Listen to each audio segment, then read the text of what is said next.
danger, danger, danger, danger.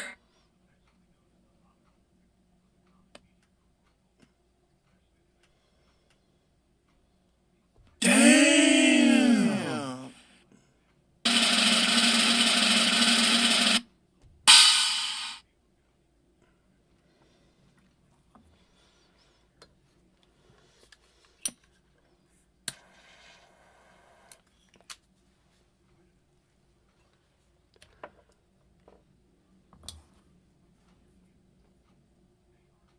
Viewer discretion is advised.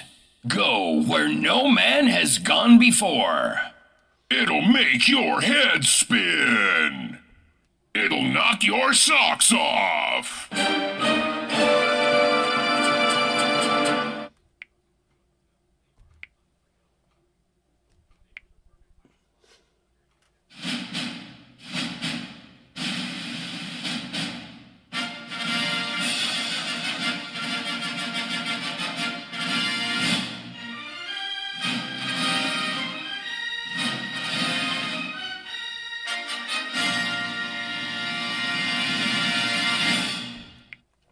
Broadcasting live from 44-degree downtown Cleveland at station WDWL TV, home of not one, but 2 stars on the Hollywood Walk of Fame and an Oscar. And as we all know, the flashing G and the flashing chair stands for your host, me, Grumpy. And we're brought to you by this asshole, whoever he is. So, tomorrow is the big day. Derby Day. That's why I'm wearing my top hat. Wow! That's what I said. So how is everybody else doing out there in the country? What's the weather like in your part of town, Kathy, since we're at 40 and it's still raining? Marianne is so pissed off. That pile is getting heavier and heavier and heavier. It'll never dry out. Needless to say, she's still in my driveway, but today I made her run me up for cigarettes. Oh.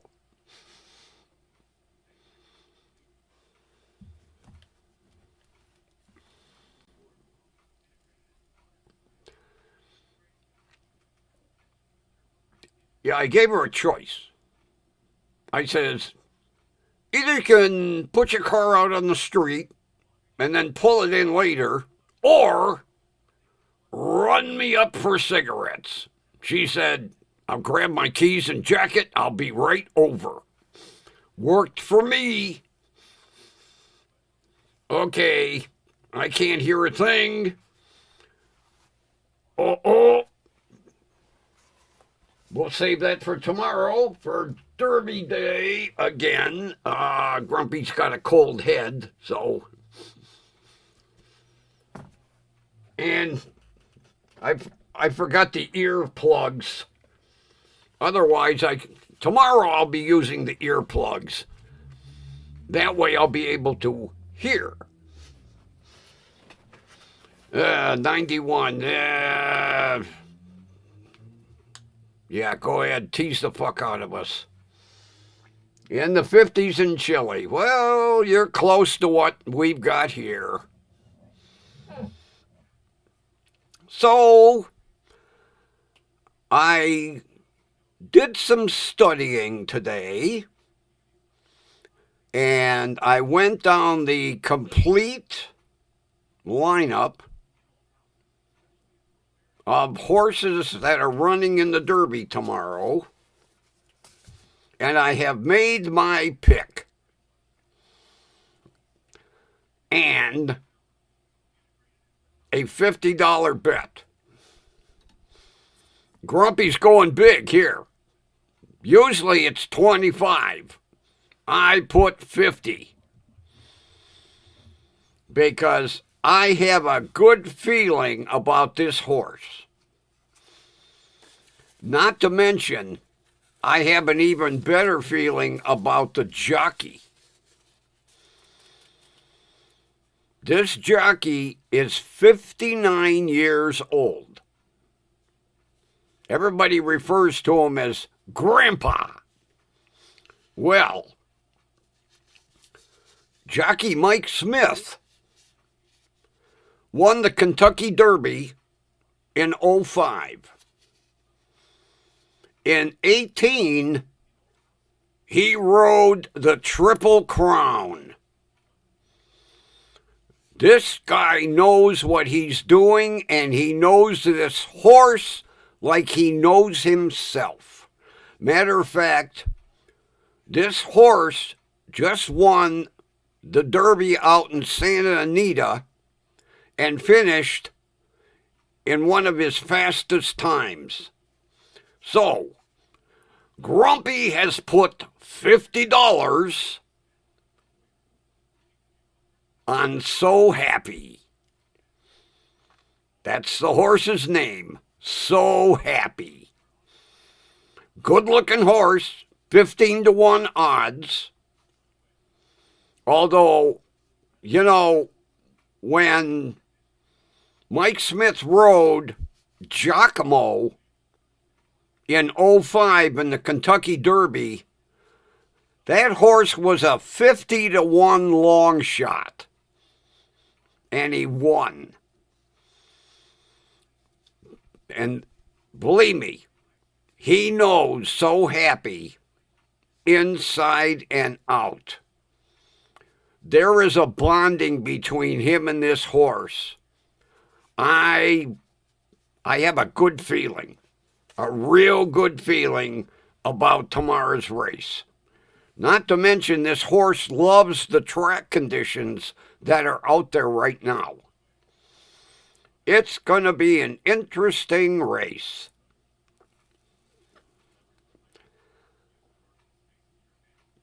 And it's supposed to be broadcast on local TV.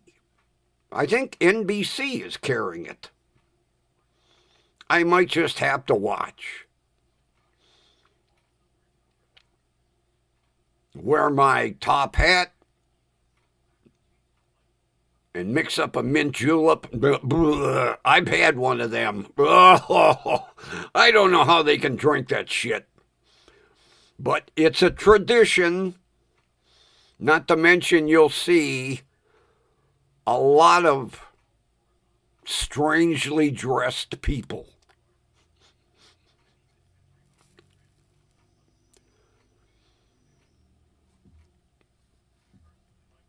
I mean, really strangely dressed.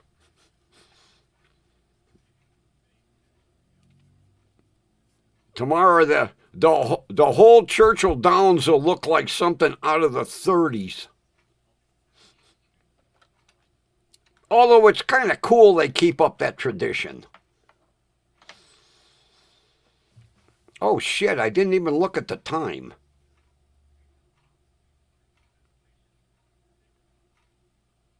I read all kinds of information and I didn't even check the time of the race. I got all kinds of shit written down. I didn't check the time of the race. Well, it'll be before our airtime. Usually it's like around 2 o'clock or something, isn't it?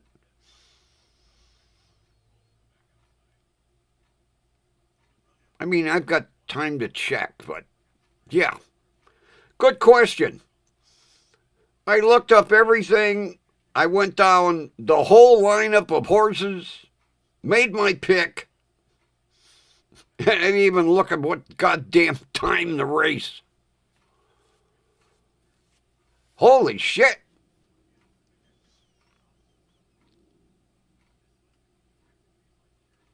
That's right at showtime.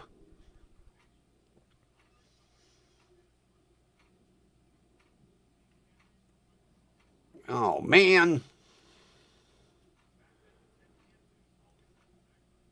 I don't know if I can get a hookup for the TV in here.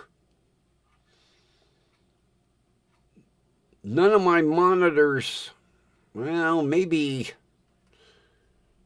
that one.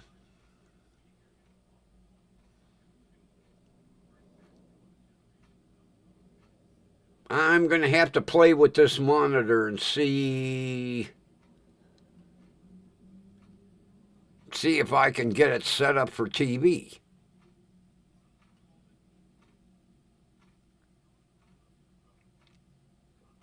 Because the one I've got set up right now is too big to drag in here. I didn't think the race was that late. 7 o'clock?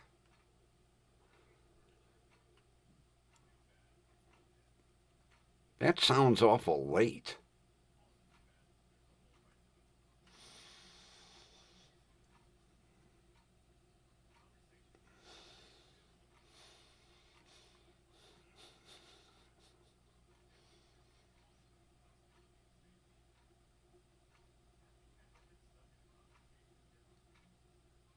I didn't think the race ran that late.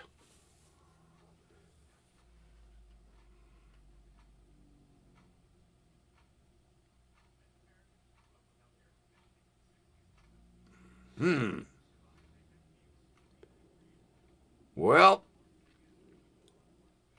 I'll have to fiddle with this because this is actually, it's a dual, it's a TV set and it's a monitor. I should be able to work something out with this. I got all day to play with this one. I'll figure something out.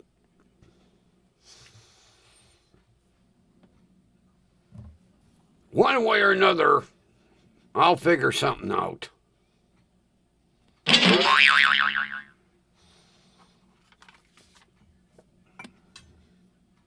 Although, I might have to be making a trip down to Tennessee.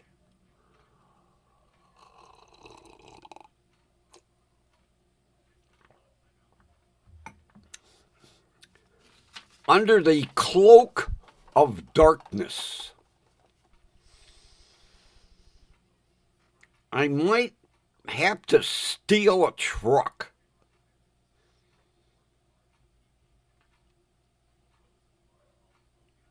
Hopefully there's not an alarm on it.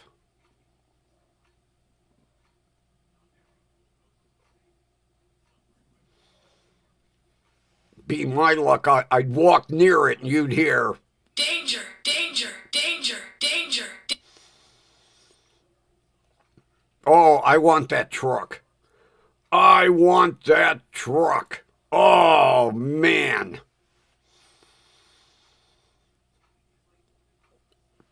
Although, it'd be my luck, I would set foot on the property.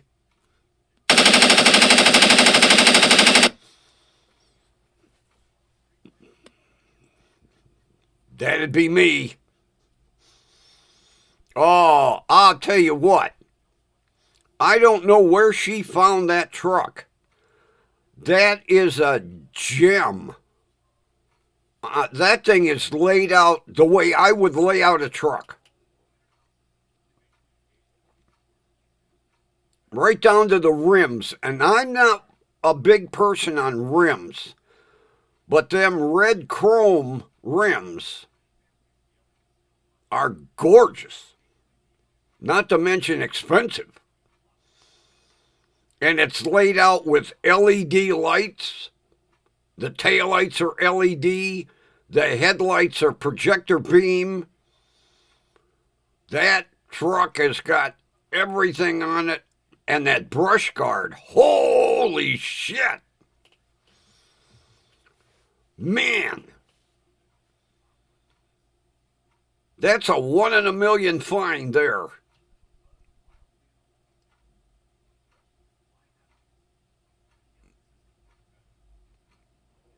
That was sitting in a dealership. Really?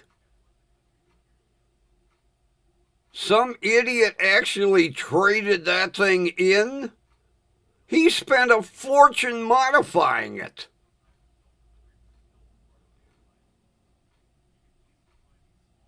He spent big bucks. And then he traded it in?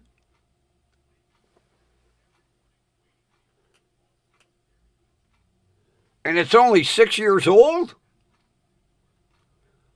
I thought it was newer than that. Holy Christ. That thing is mint. I'll tell you what, he didn't get half of what he put into that truck on a trade-in. No way. There's something wrong with that guy.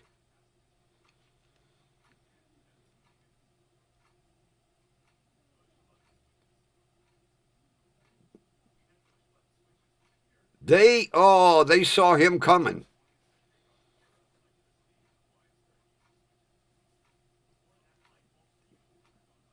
I mean, just that brush guard alone. Not to mention the chrome grille, the headlights, the taillights, the tires and rims. He didn't even get that on a trade-in. Unbelievable.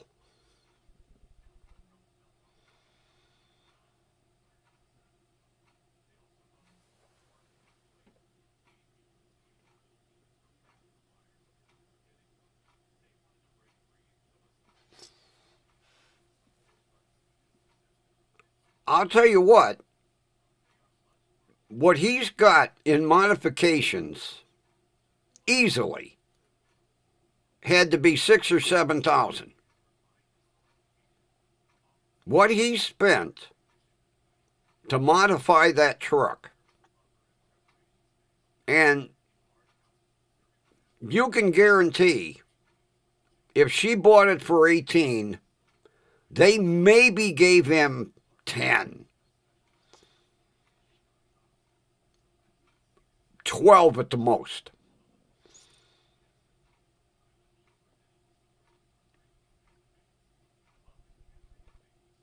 Unbelievable. I'd have paid that, and I'm cheap. I'd have paid that for that truck.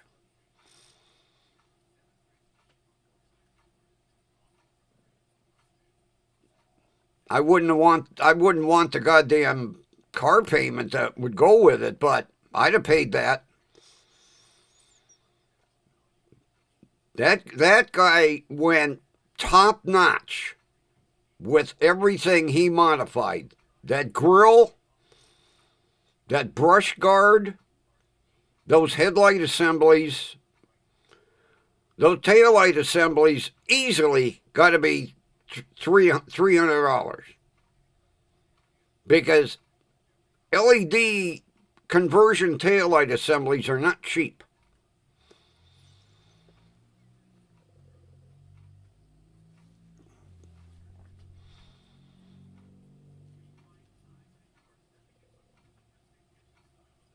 Well, I'd have paid that.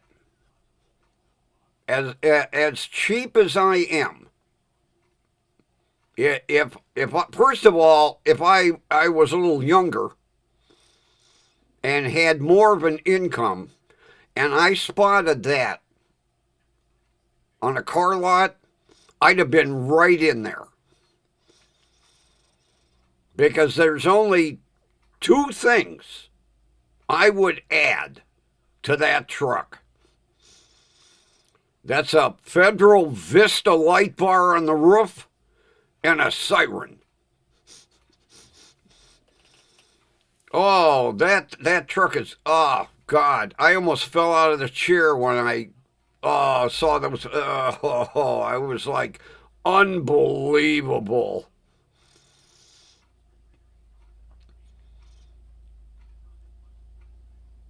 Every modification that guy did was not cheap. He went top notch. And to trade it in, oh my God.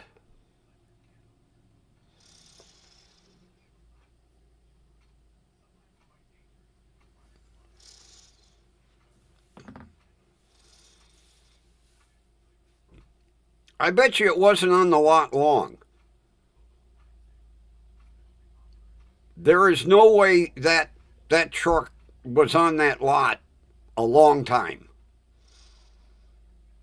Because anybody that spotted that thing that was looking for a truck would have grabbed that. That is unbelievable.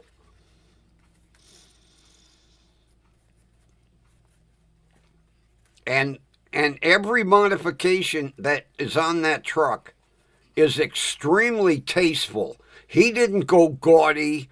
He didn't go goofy. He put thought into it.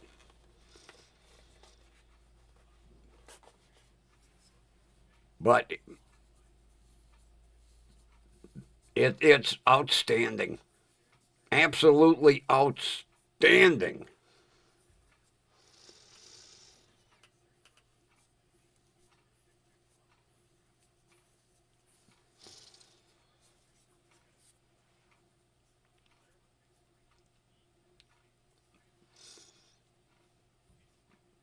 She's got herself a gem. That's an eye catcher. That is an eye catcher. She'll get a lot of looks with driving that thing around. It'll be a bitch to keep clean and polishing that chrome, but man. The only other thing that I might have added would be some LED fog lamps. I didn't look. I'm going to have to take a look at the front again. Although I like fog lamps. I mean, I've got 4 sets on the front end of the Passat. I got 2 sets of yellow, a set of blue, and a set of green.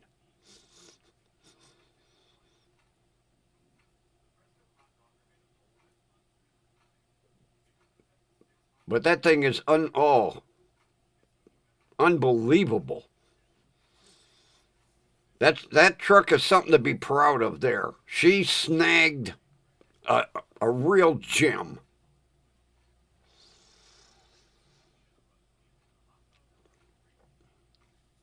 .32s. Oh, they're bigger than I thought.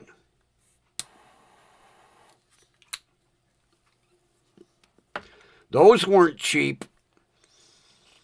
Between the tire and the rim combination, he spent big bucks.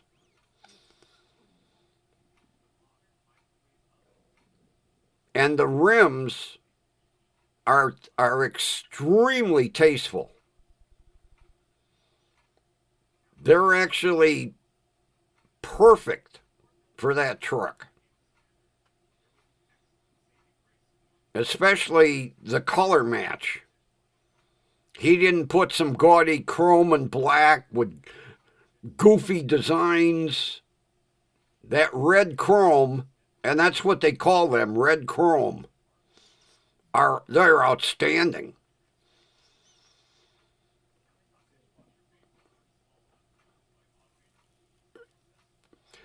I bet you it rides like a dream. Because I guarantee that he's got some expensive shocks on there.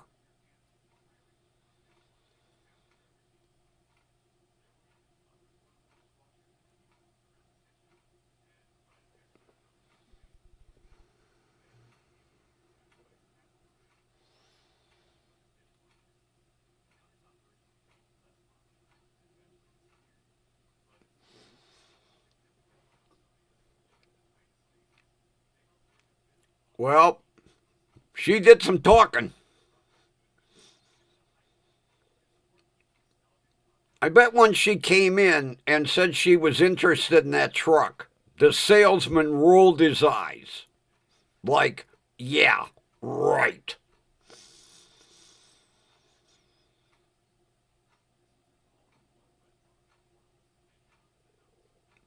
Because he probably figured some big burly guy had come in and buy that.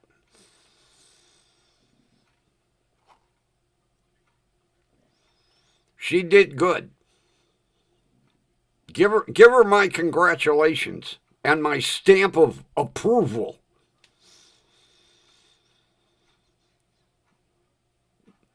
But if she ever looks out in the driveway and it's missing, it'll be up here in my driveway.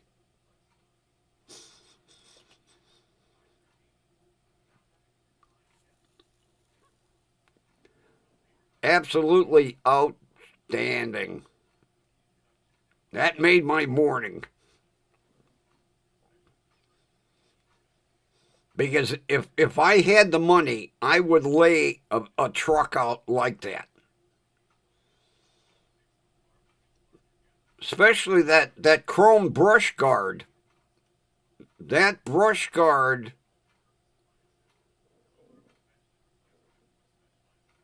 had to be a special order. He had to special order that. Mainly because of what he paid for it. That's not something hanging on a rack waiting for somebody to buy it.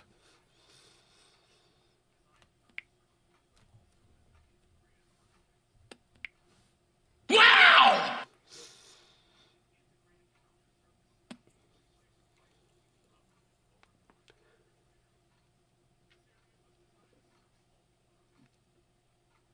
I wish her a long life with it. Because something like that, I would drive until it fell apart. She's going to have something that, and you know, I thought it was newer. So it's not going to go out of style at all.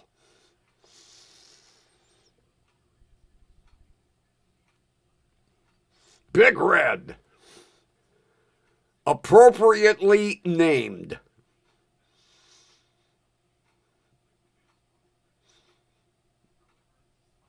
I got to see interior shots. Like I say, when he traded that, he lost his ass. I don't know what he was thinking.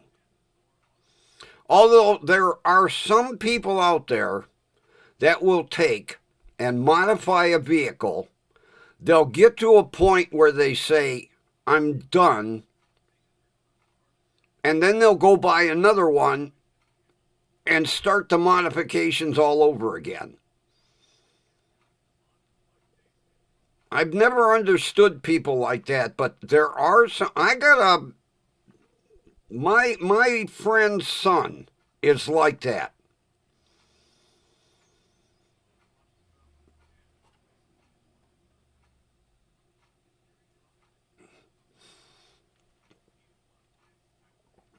My friend's son is on his third Subaru WRX STI LMNOP,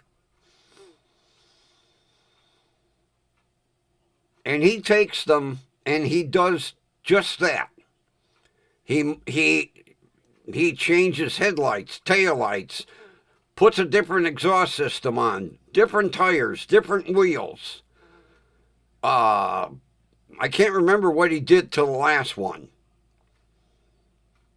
He did some engine modifications, and then he stood back and went, well, I'm as far as I can go. And then he went out and bought a new one.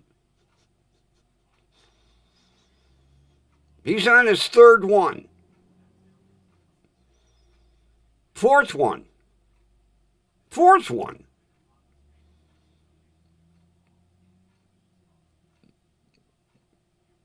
Because when the WRX STI came out,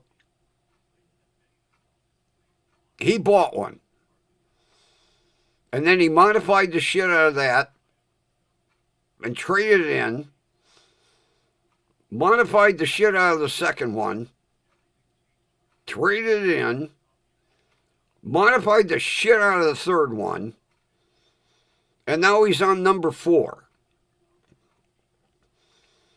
Because he was over the other day showing off the new exhaust system. I can't remember what system he's got.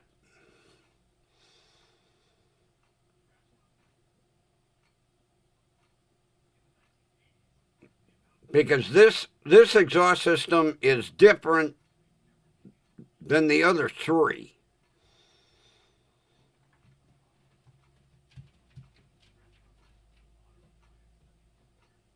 I'm trying to think what system he's got. Oh, I told him the rumble that comes out of that Subaru it'll vibrate the house. Yeah. You got house flippers, you got vehicle flippers.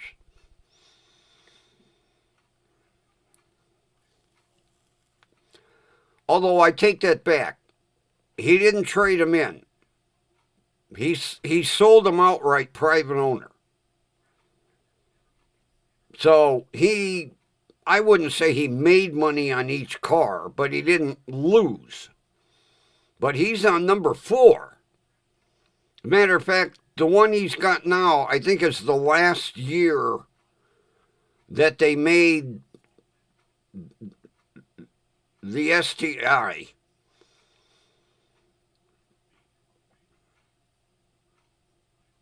I don't think they're making one for 2026.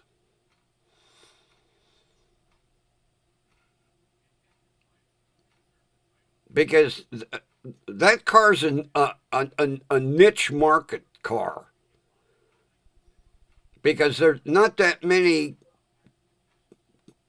people out there drive a manual.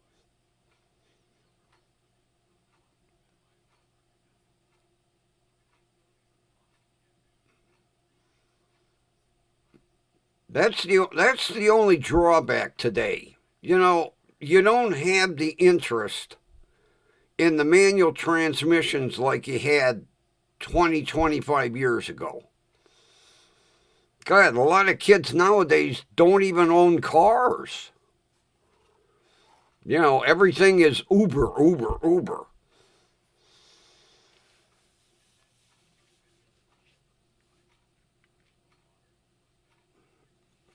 Yeah, it would be interesting.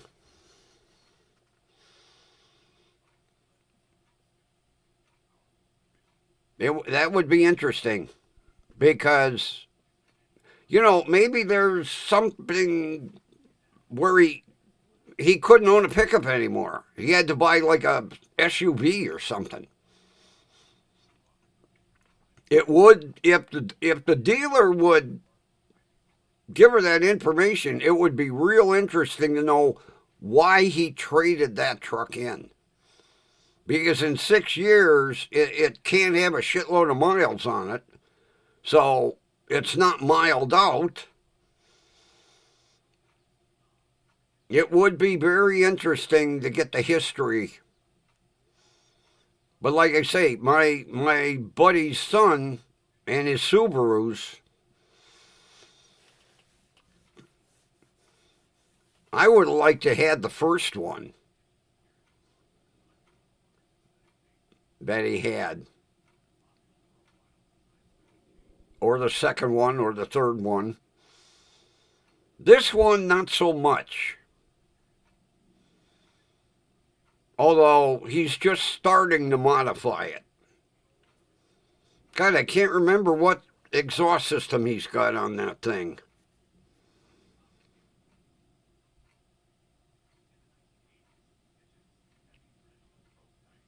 because it's different.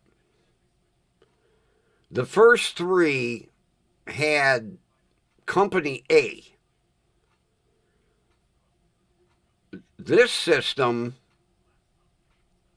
he went with a different outfit, and he spent a whole day, 8 hours, because what they did was they put a system on the car, and then they tell him, take it out and drive it. Then he had like 5 different exhaust systems. And they said, all right, choose which one, 1, 2, 3, 4, or 5. Because he was at that exhaust system place a whole 8 hours, all day.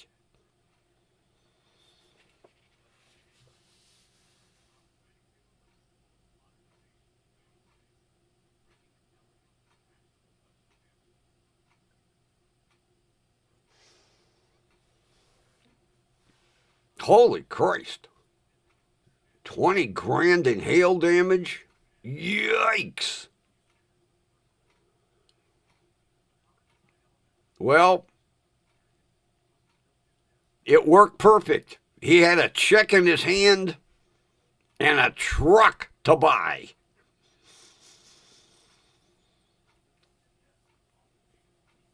But like I say, there are some people that will modify and they get it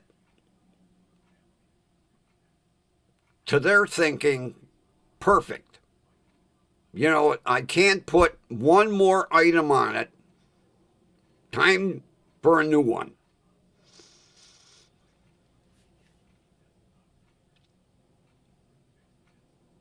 Because when my buddy's kid got rid of the first Subaru, I was like, what the hell did you get rid of that car for? He said, well, I took it as far as I could take it. So when he got the second one, he did a lot of things different, except the exhaust. He went with the same place. Then that car was done. So then he went out and bought number 3. And he got number 3 to where he said anything else will make it gaudy, or so then he bought number 4.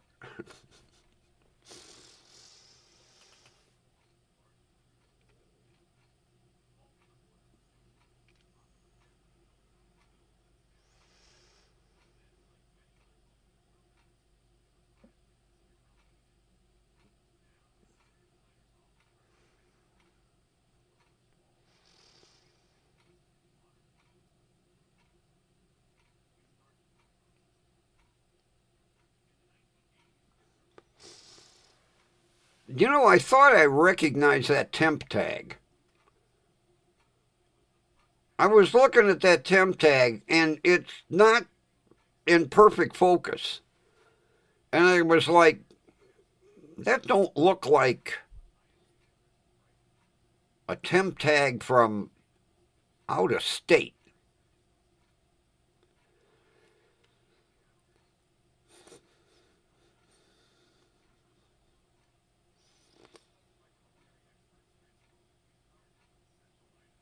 But boy, I'll tell you what,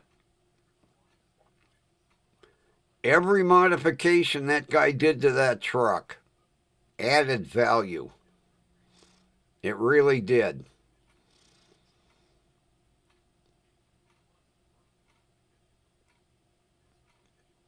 Just like with the Subarus. Matter of fact, every one he's had has been dark blue. I says to him, I said, what's with you and dark blue Subarus? I like the color. As a matter of fact, what you heard yesterday, that was him turning around in the driveway. That was the Subaru. And he didn't even pull up close to the window. He pulled in, he backed out, and he went back up the street. Then later on, because he knows airtime, then he came over. Because I was making dinner and all of a sudden the house started to vibrate.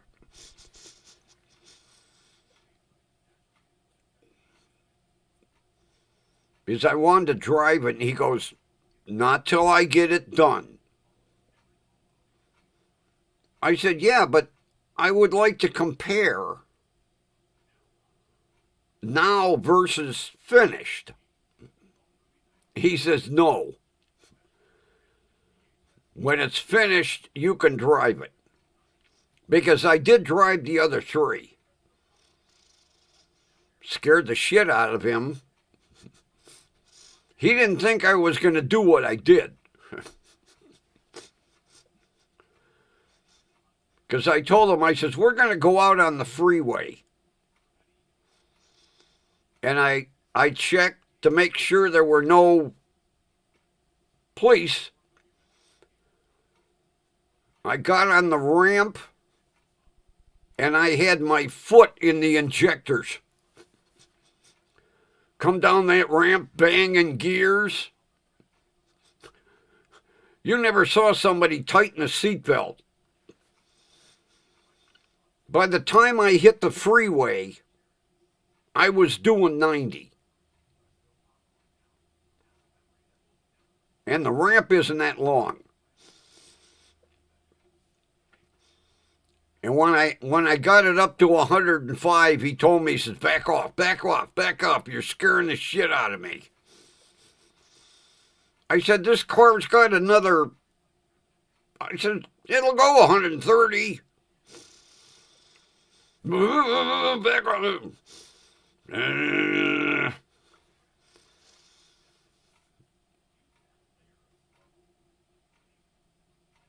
Oh, yeah, number 3 was the best. I think that's why he won't let me drive number 4. Because it was shortly before he sold it. He didn't think the old man could bang gears.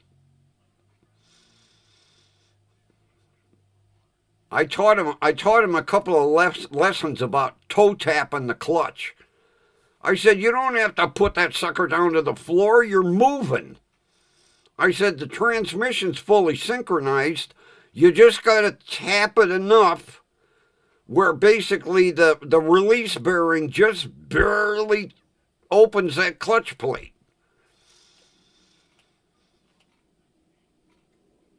Yeah. Oh, he was in that seat, tightening the seatbelt.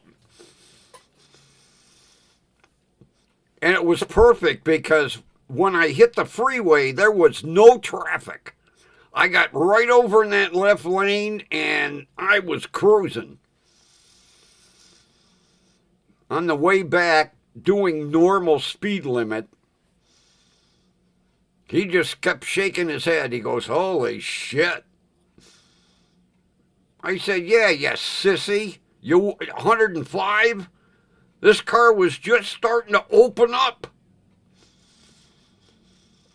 I think he shit himself. I really do. But he did tell me once number 4 is complete, he'll let me play again. I would love to have owned one of them, but I wouldn't have had a driver's license. It would have been gone.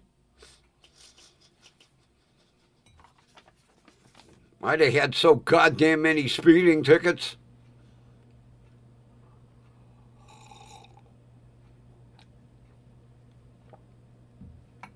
Because a car like that, you don't baby them.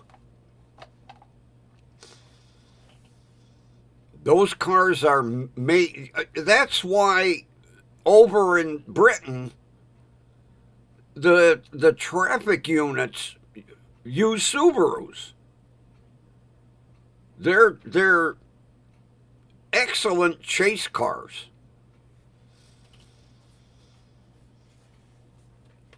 Because the cops that drive them over there, they refer to them as Scooby-Doos.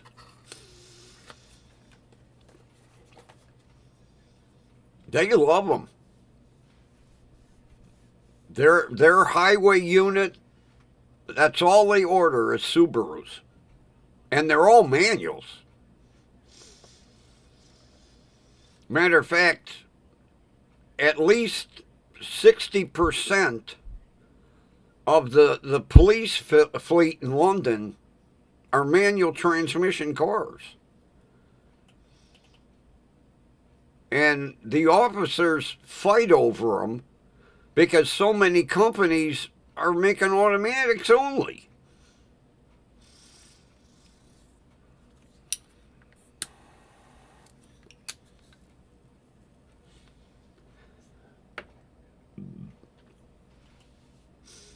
But much as I want one of them Subarus, I couldn't own one.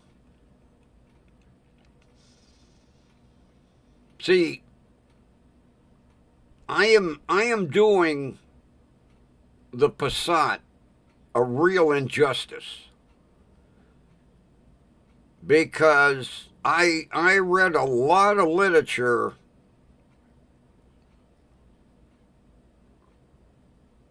on this 1.8 turbo engine because it'll redline at like 6,800 RPM. I don't think I've got that engine over 3,000 RPM. I mean, one of these days, hopefully I'll legally own it. I got to get out on the freeway and put my foot in it. Because that turbo needs to get really hot. Blow the sludge out of it.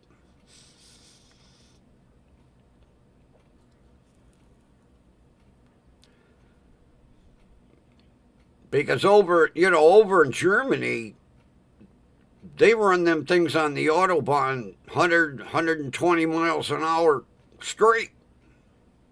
Yeah, goddamn Autobahn don't have speed limits.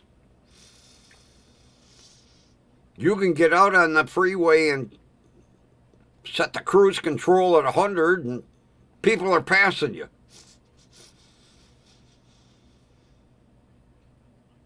And the one good thing I found out that this engine was not detuned for America. Because a lot of the high performance cars over in Europe are different than what we get here. They detune them. Well, this engine is not. This is the same engine that they're running over on the Autobahn right now.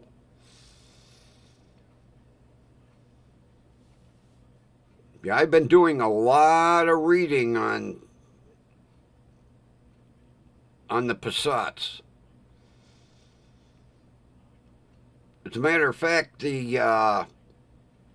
what the hell is that race organization? They use them for race cars over there.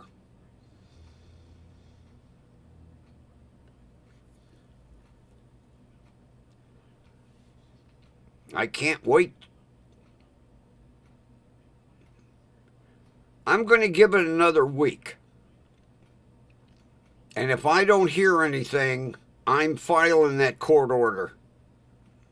I'm tired of waiting. I'm tired of people dragging their feet.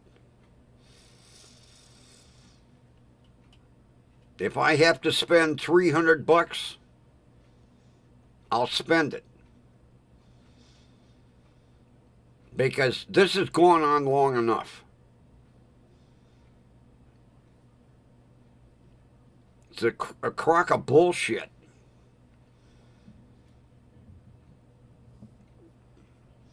Matter of fact, I talked to my attorney, and he said that the lawyer that drew up the corporation papers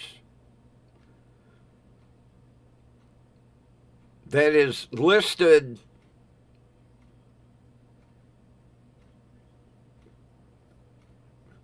as the agent should be able to sign that title, because there were only two people in the corporation, Jim and this attorney. That's it.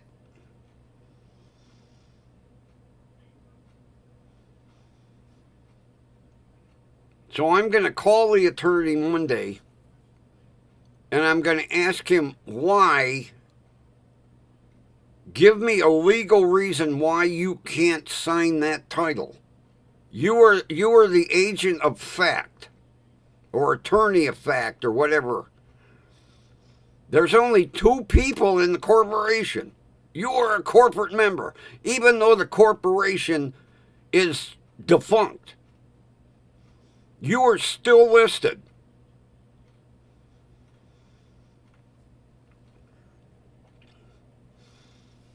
I might have to take a drive to Akron and sit in his office and bitch at him.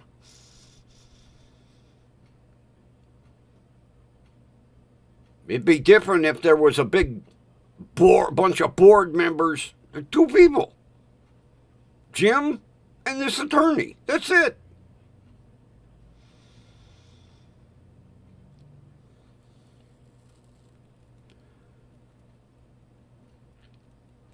I mean, it says right on all the legal papers. That should be enough to walk in the title bureau and him say, all right, I'm attorney of fact.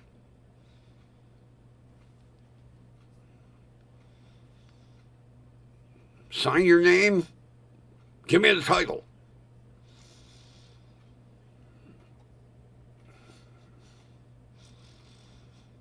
But see, I can't get that information over the phone. I'm going to have to make a trip to the title bureau and sit down with the head of the bureau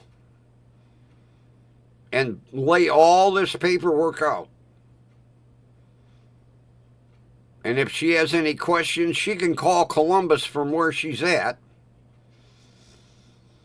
And if they say, yeah, he can sign, then I'll drag his ass in there and say, put pen to paper. Let's get this over with.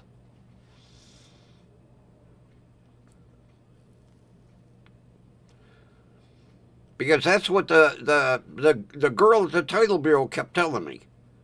Just because the corporation got canceled, the company still exists.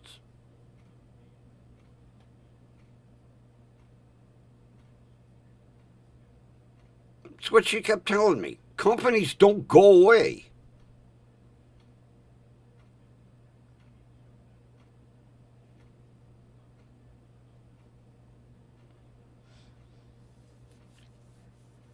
The sad thing is, I have to do all the footwork. There's an attorney handling the estate that's getting paid, and she's doing nothing.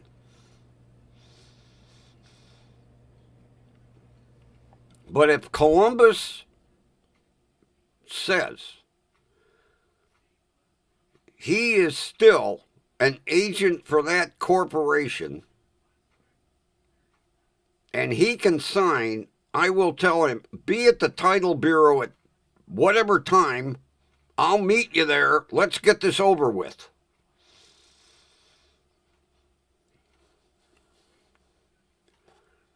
Because I want that license plate.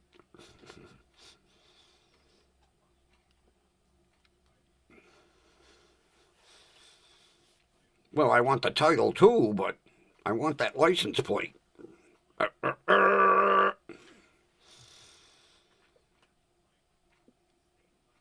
But if I have to file a court order to do it, I'll do it. I'm sick of waiting. I'm sick of being nervous every time I leave the city of Cleveland. I still got to get the goddamn window fixed. I got to get the key cut and the key fob programmed. The windows in Parma and the key companies in Lakewood. 2 suburbs I really don't want to be driving around in illegally.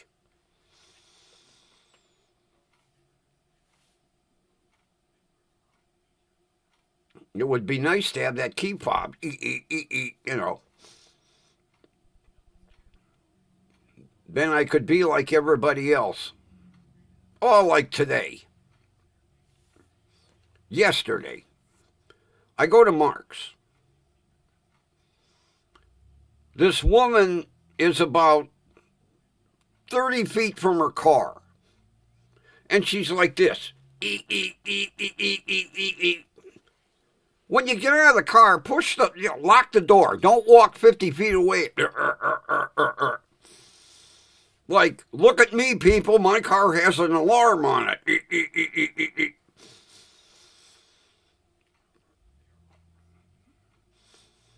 I see people do that all the time. They walk away from their car, they get 20, 30 feet away, and they're holding their key. You're standing right next to it. Just go there. No, they want everybody in the parking lot to know, oh, watch this. My lights will blink and my horn will beep. Beep, beep.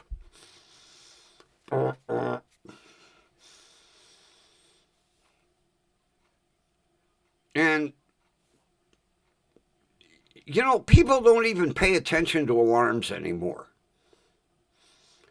You know, back in the day when car alarms came out, everybody had one. And you would hear sirens going off. Ooh, ooh, ooh, ooh, ooh. And people got to the point they don't hear them anymore. They ignore them. There was a car up the street a week and a half ago. The horn is going. You think anybody paid attention to it? They were like, oh, goddamn horn beeping. People have become immune. Why bother having an alarm? Especially if you own a Hyundai or a Kia. Because there's an app to defeat that shit. I've yet to find it. I've been searching. I know it's out there. Everybody talks about it. There is an app where you can defeat the alarm and start the car from your cell phone. Why bother having an alarm?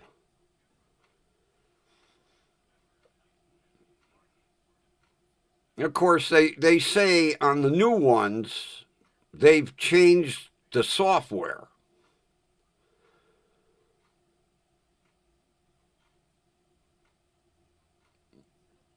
When they made the change, I don't know. Because there's Kias and Hyundais getting stolen daily.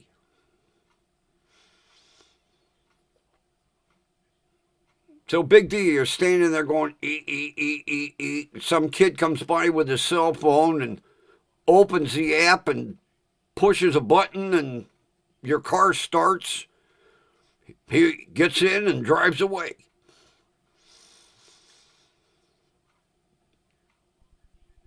And I blame the automakers because doing away with keys was ridiculous.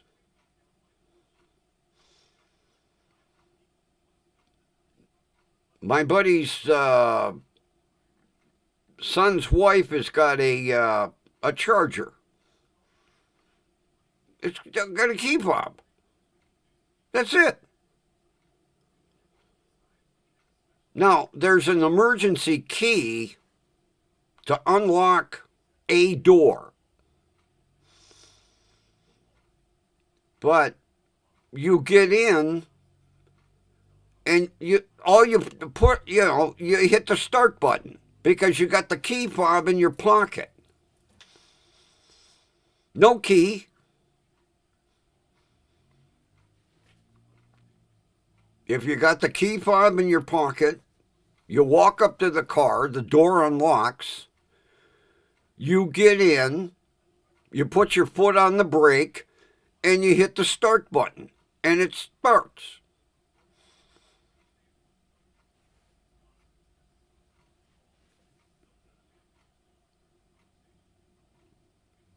See, they don't want to spend the money for lock assemblies. That's what it boils down to. Oh, well, we have to engineer a column to have a lock, a key. With the new cars, okay, do away with the key, push a button.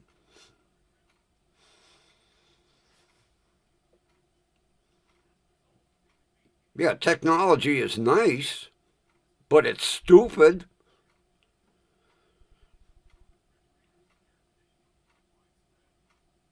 I mean, yeah, I would like to have the key fob programmed so I could lock and unlock the doors, but I have a key. I get out of the car, I hit the lock button, I slam the door. When I come out of the store, I put the key in the lock, turn it, door opens. I hit the unlock button so I could put the groceries in the back seat. Yeah, it would be nice to push a button and all 4 doors unlock.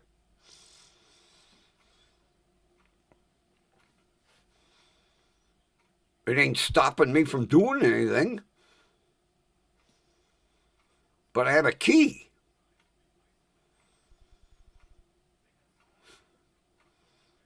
And I discovered something yesterday I didn't even know it had. There is a push button on either side of the back seat to fold them down. You hit this button, it unlatches, and you fold the seat down. Well, I fold the seat down, I rearrange something in the trunk, I pop the seats back up, and the carpeting on the rear deck, there's 2 little cutouts. I never paid attention because they fit perfect. Well, when I popped the seat up, one of them went boop. There's a lock on either side. You can lock the buttons so you can't put the seat down. I didn't even know it had that. On both sides are locks. You can lock the seats so they can't come down.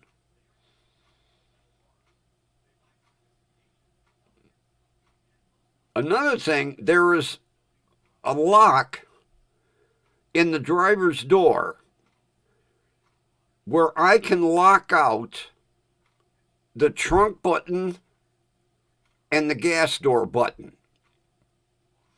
You can lock them out. That one I knew was there. The 2 on the back deck, I didn't even know they were there. I never noticed the little cutout. There's a little flapper of carpet. I picked it up, I was like, what the hell's this? Put the key in, turned it, hit the button, nothing. Unlatched it, hit the button, seat folded down. I was like, what do they think of next? So I can lock out the two back seats. I can lock out the trunk button and the gas door button. This goddamn car's got all kinds of shit on it.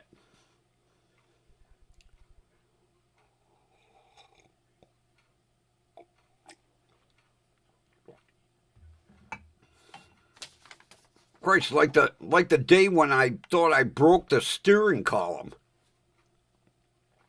I was like, holy shit. I not only have a up and down, I have a forward and back. Got that steering wheel all adjusted. Let alone for it to have an AM, FM, cassette, CD player, stereo. Didn't know that until one day I opened the latch, the cubby in the trunk. Because there was supposed to be a first aid kit. Well, somebody took the first aid kit out, and I was looking like, what's this black box? I slid the door. Oh, it's a CD player.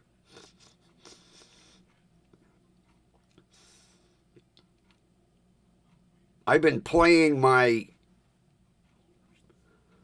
honky-tonk music. Every time I turn that radio on and hear that, it reminds me of my mother's mother, my grandmother on my mother's side. Because that woman played honky-tonk piano from like the age of 13. When she was legal, she played in bars. Because back in the day, bars had pianos. And boy, that woman could make a piano scream, I'll tell you. But every time I turn that music on, I think of Grandma number 2. And she played piano up until she got Parkinson's. And when the Parkinson's really got bad, she couldn't play anymore, which really irritated her because that woman loved every house she lived in had a piano.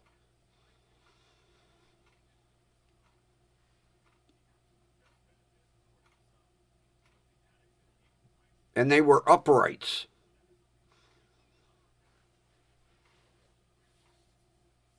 Because the last house she was in, she got an old upright piano from Goodwill. And it was sad. There was a lot of ivories were missing off the keys, and it was kind of out of tune. Didn't bother her. She'd sit down and hammer away at that piano. Then when her Parkinson's got bad,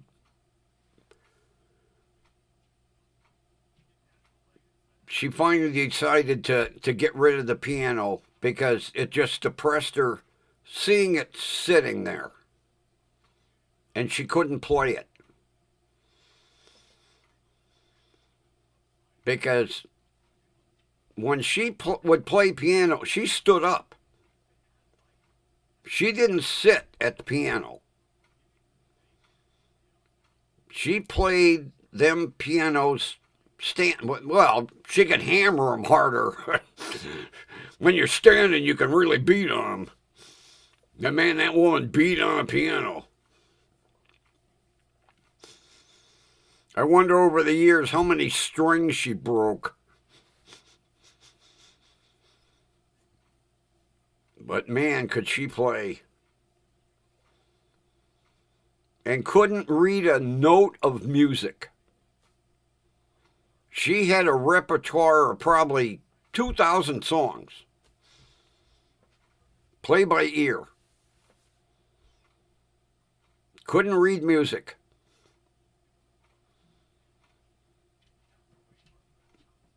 It was funny because if you wanted her to play a tune and she wasn't familiar with it, she would tell you, well, hum it.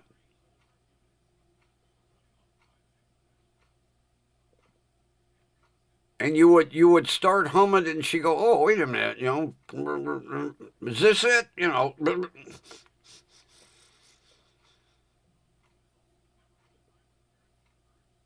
They used to call her Mrs. Liberace.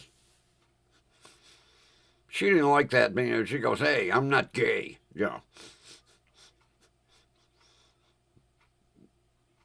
But boy, she could make a piano talk. Holy Christ. Of course, that was the days before video cameras. I would have loved to have a video of her playing.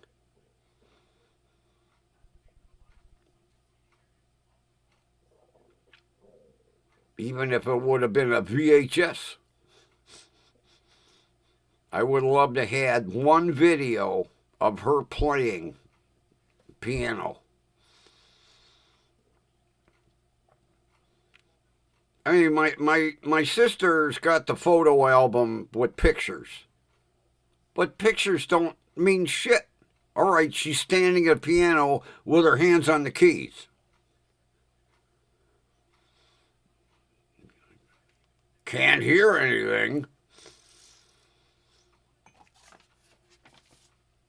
The good old days.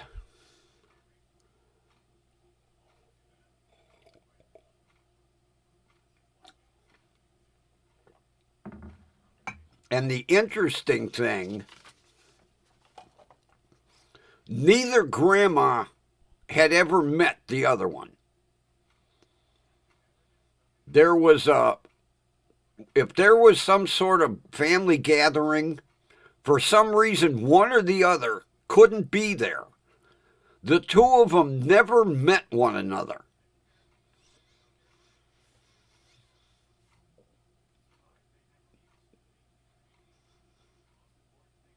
It would have been interesting. Her playing the piano and the other grandmother sitting in the bar clutching her purse.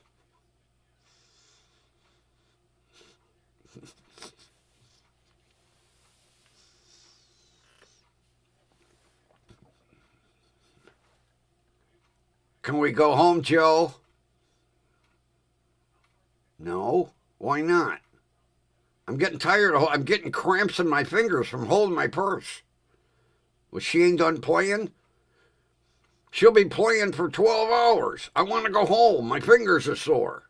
Okay, Mary, let's go.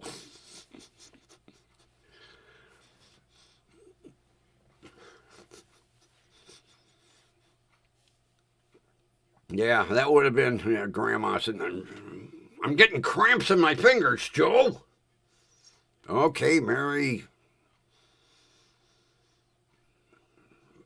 Tell Liz we'll see her later.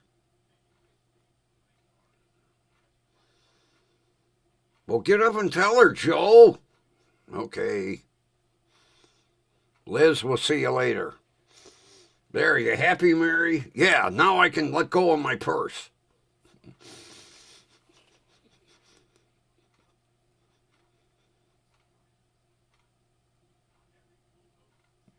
What a pair.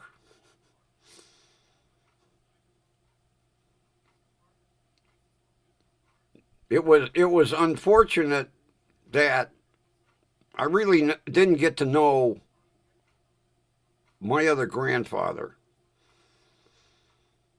because he passed away when I was like 4 or 5, so I don't remember him. That was the horse rider. The Cleveland Police Mounted Unit.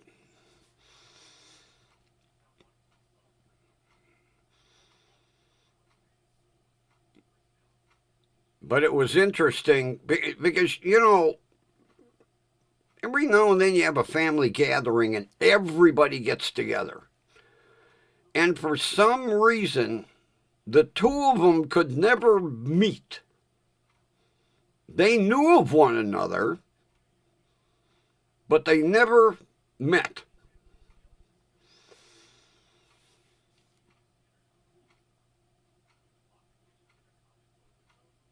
I could see the two of them sitting, talking. My grandmother would be clutching the purse.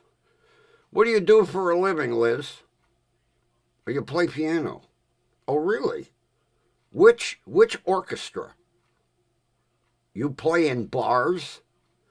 Oh, Joe, can we go? She's a bar player.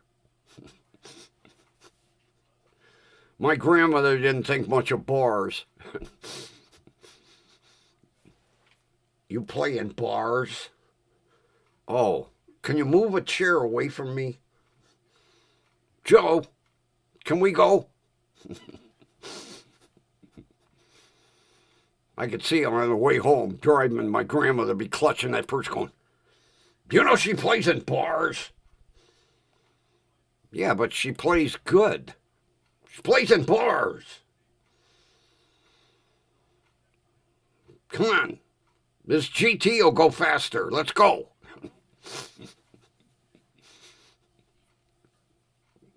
Yeah, the old GT. Is it a Mustang or is it a GT? It's a Mustang. Okay. Then when she saw the little red GTs on the hubcaps and the GT on the gas knob on the back, oh, that car was a GT then. With the poor church ladies. Mary, we went out and looked at the car. It's a nice car, but it's a Mustang. It's not a Mustang, it's a GT. Okay, Mary, calm down. Have a drink. Even though you don't drink, you need one. You're a little hyper.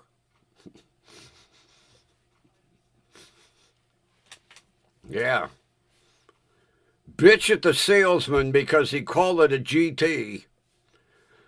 And then, because she liked the little GT emblems, bitch at people for calling it a Mustang.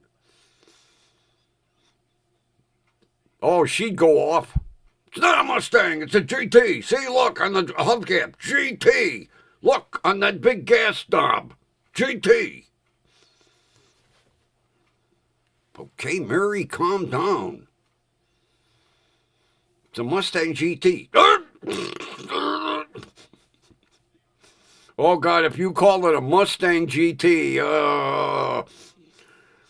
it was no longer, Mustang didn't exist. It was a GT. What do you got per car? We have a Ford GT. What's a Ford GT? It's out in the parking lot. The lime green one. Go out in the parking lot. We saw the lime green car. It's a Mustang.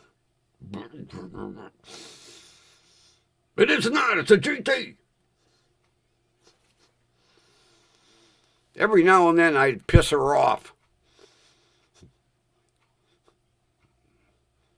Where'd Grandpa take the Mustang, Grandma?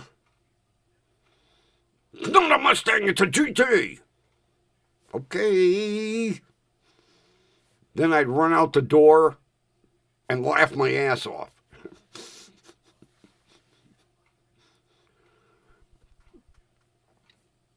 Oh, I felt sorry for that salesman. What is it? Make up your mind.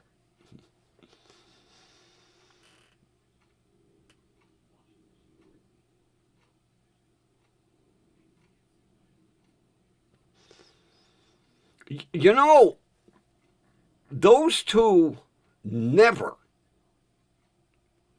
argued. I have been told by relatives, never. They were the perfect combination. Because, like with the car, he didn't know what the hell he bought when they'd go buy a car until it was time to take delivery. Because my grandmother didn't want to be bothered with test drives. It was basically, she sat there and said, "Give me the price. I'm going to write a check." And then when all the paperwork was done, they'd walk out and my grandfather would be like, "Oh, that's what we bought. Oh, okay." And he would just drive it. Like I say, they could have bought a dump truck. "Gee, Mary, I don't think this dump truck will fit in the garage." "Yeah, but it's blue." "Oh, okay. I'll have the garage widened." That's the way it would be. "Okay, we got a dump truck. I only got to have it for 4 years. I can live with it. The end of 4 years, go buy a new vehicle."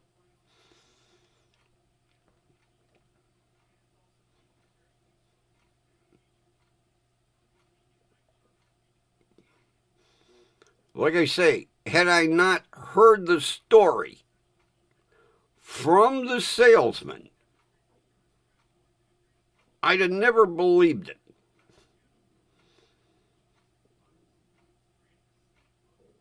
I would have, when they bought the first Mustang, and it was the end of the 4 years, the salesman knew when they walked in, leave them alone. Sooner or later, they'll buy something. Just acknowledge them. "Hey, Joe. Hi, Mary. You going to go sit? Okay. Just wave when you..." I could see the general manager. "Why did you let them people walk?" "They'll be back." "What do you mean they'll be back?" "They'll go up the street and buy a Chevy." "They'll be back." 3 weeks later, "You let them walk again." "They'll be back. I know them." "You didn't even talk to them. You waved." "They'll be back." 3 weeks later, "The green one. Joe, that green, over there, that green one." "She wants that green one over there." "You'll bring the paperwork over?" "Okay."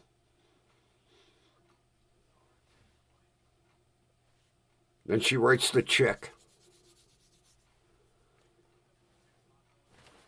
"Do we get taken home?" "Yes." "Okay, here's your check."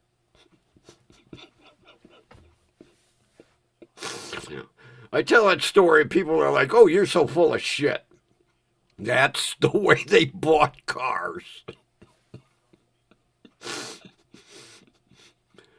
My poor grandfather never knew what they... But, "Oh, that's what we got, huh?" "Oh, okay." If he didn't like it, he never said. If he didn't like it, he knew he only had to drive it for 4 years. Then at the end of 4 years, "Mary, 4 years. Time for another vehicle."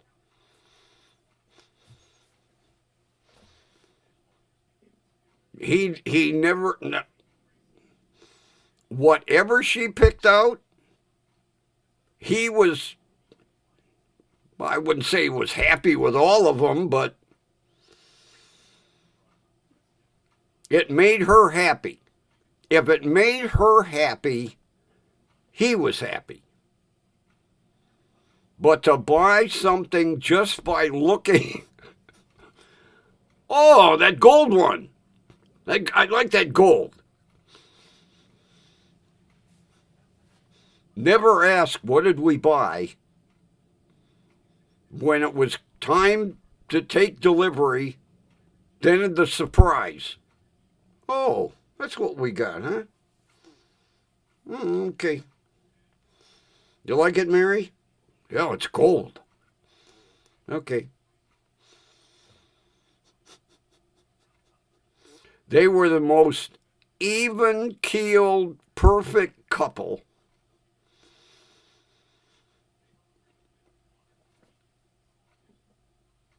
Because for the longest time, my grandfather bought Nash's. And then when, word got out that Nash, which became AMC, was going under, that's when he switched to Ford.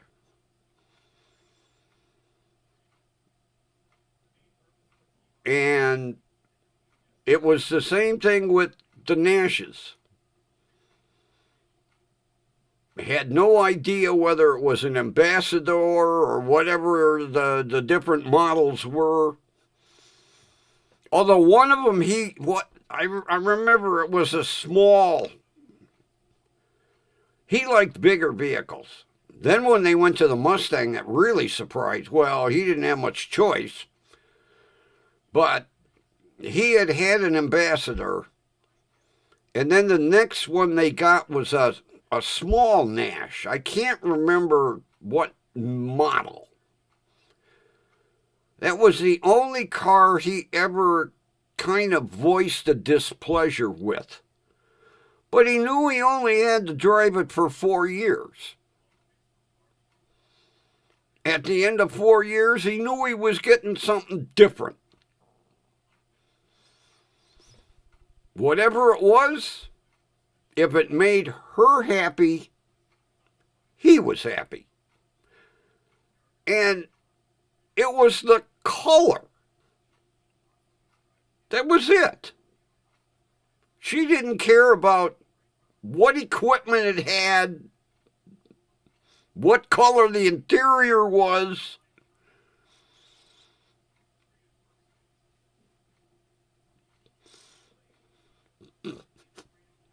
That gold one, Joe. The gold one. Back there. It's way back there. The gold one.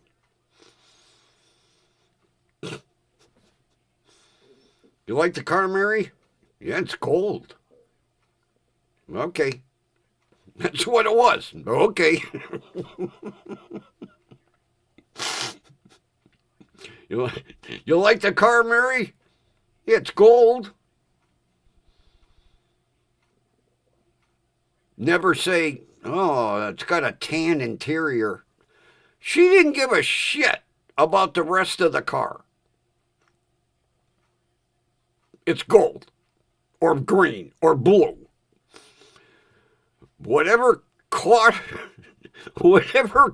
her eye every 4 years is what the hell they bought.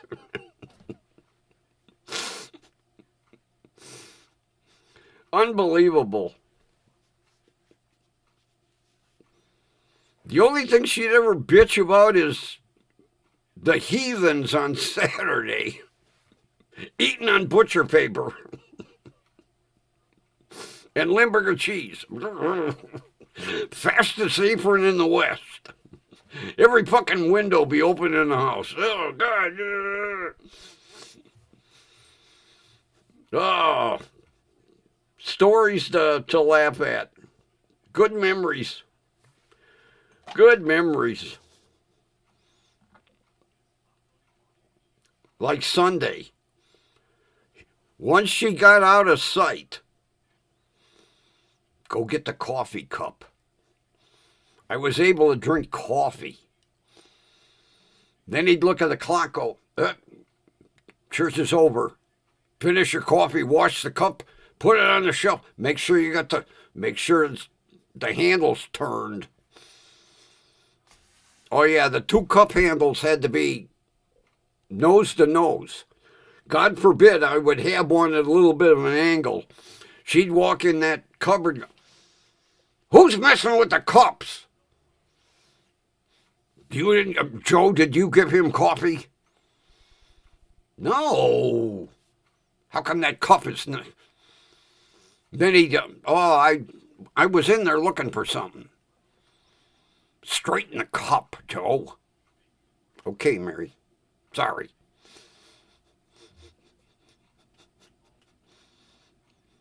Oh, if she'd have found out at age 7, 8, 9, I was drinking coffee. Oh, she'd have poured the pot on my grandfather.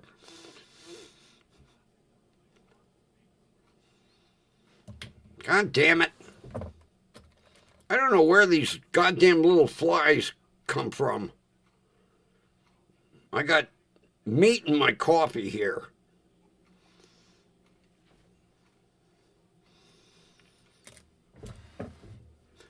You know, ever since I found them bad potatoes, I can't get rid of these goddamn frickin'.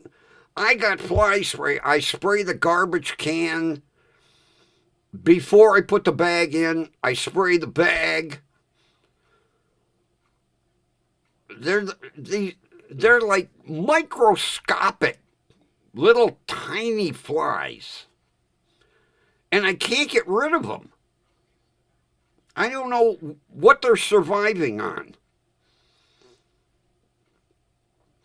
But I mean, they're itty bitty, like microflies. I have to take a look in my cup every time I go to take a drink. I don't know what they like about coffee.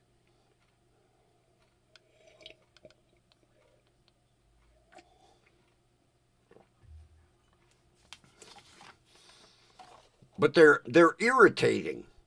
And it's not like they're swarming in a location. I mean, I threw them potatoes away.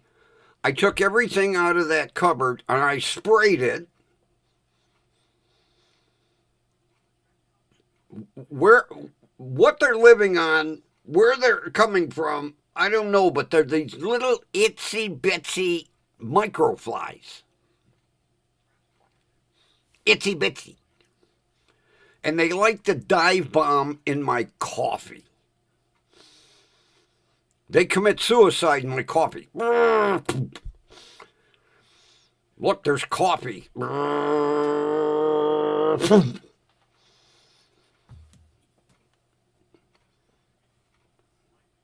They radio one another. There's coffee on the desk. Head this way. Then they dive bomb.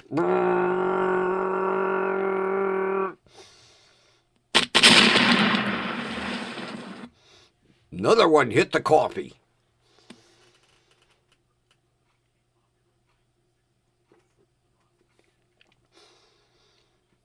I can't get rid of the bastards. I mean, the only place they were was in that couple of bad potatoes. I got rid of the potatoes. I took everything out of that cupboard. It needed to be rearranged anyway. Sprayed the whole thing with fucking fly spray.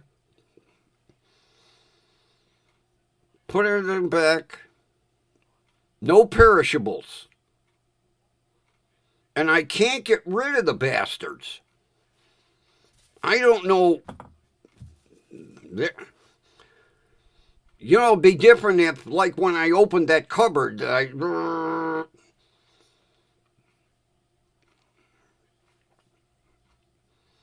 but it's not like there's hundreds.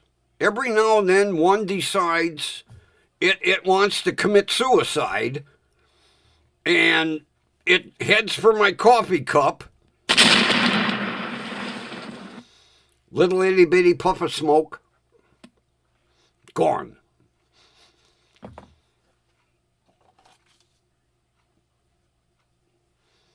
I even bought them ugly fly tapes. You know, they come in a little roll and they're hideous. And if you touch one, it sticks to you. I can't get rid of these things. I don't know what else to do.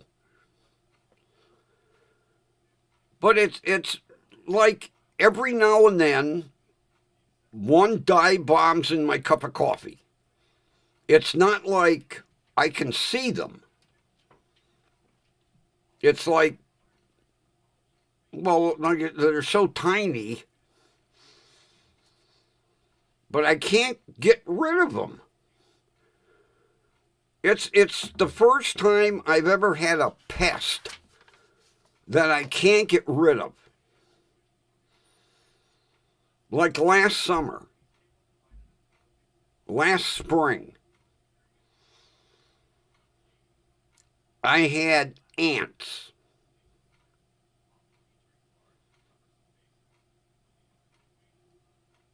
And I would spray, and I would think that I got the problem, and then a couple days later, you'd see one or two walking on the counter. So then I put out ant traps.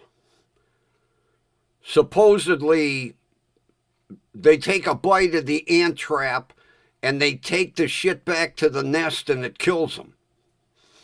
Well, that didn't work.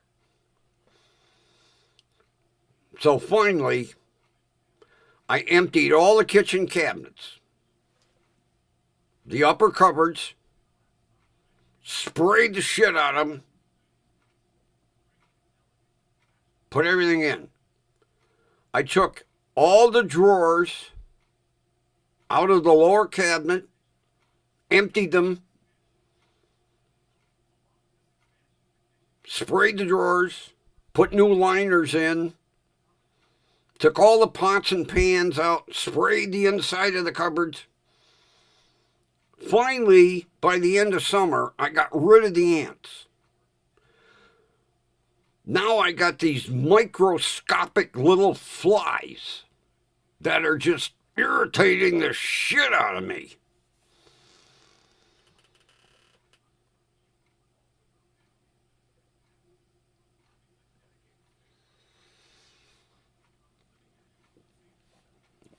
And you know, I got two of these ugly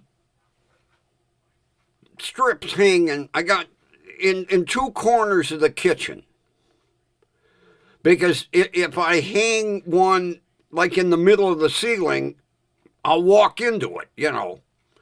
And God forbid you walk into one of them, it sticks to you and you can't get the glue off. You use kerosene, gasoline, flamethrower. So I have it hanging in two parts of the kitchen. You think there's one microscopic fly on either one of these ugly looking ribbons? No. But God forbid I have a cup of coffee. Although usually I put a cover over it. I left the cover off and one decided it was going to land in my coffee.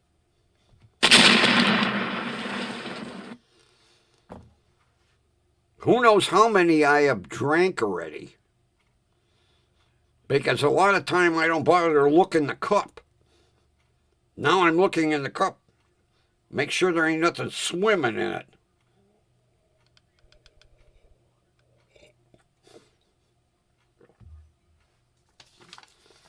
You know, I even talked to the guy up at the homeless depot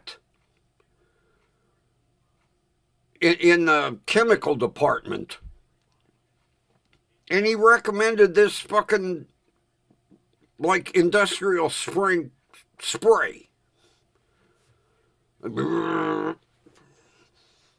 Can't get rid of them. They're immune to this.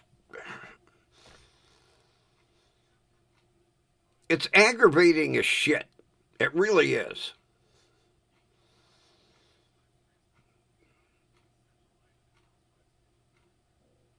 And we're talking a month.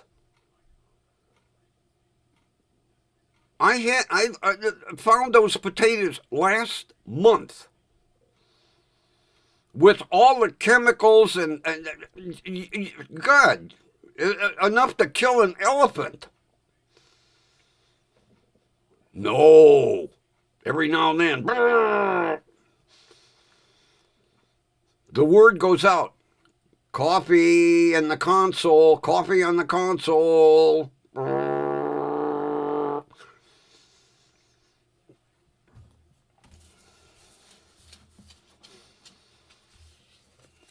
Irritating. Speaking of irritating, job of the gut. Mr. Feed Me. You're late. Your belly alarm is off.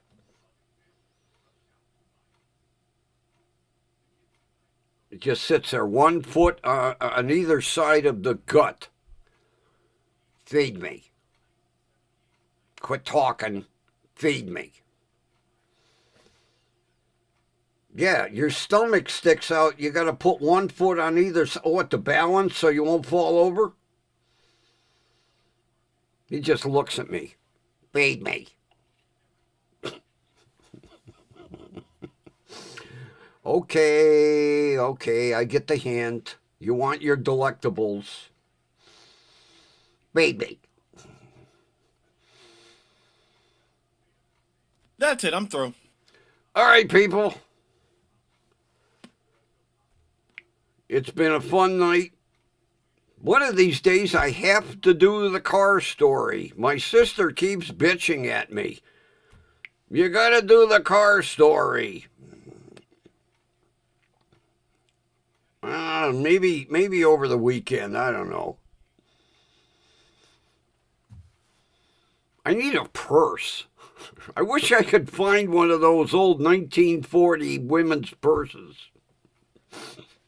That would really make the story look better. Clutching that little... That purse was only about that big, you know. Just big enough to put the checkbook and a pen in. That's about as big as it was.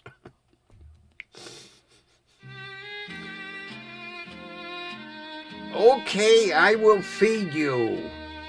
He's turning around. He walks out, he comes back in. He walks out, comes back in. All right, everybody. Thanks for being here. And we will meet again tomorrow night. Have a wonderful rest of your evening. Everybody, take care. See you, bye. See you, bye.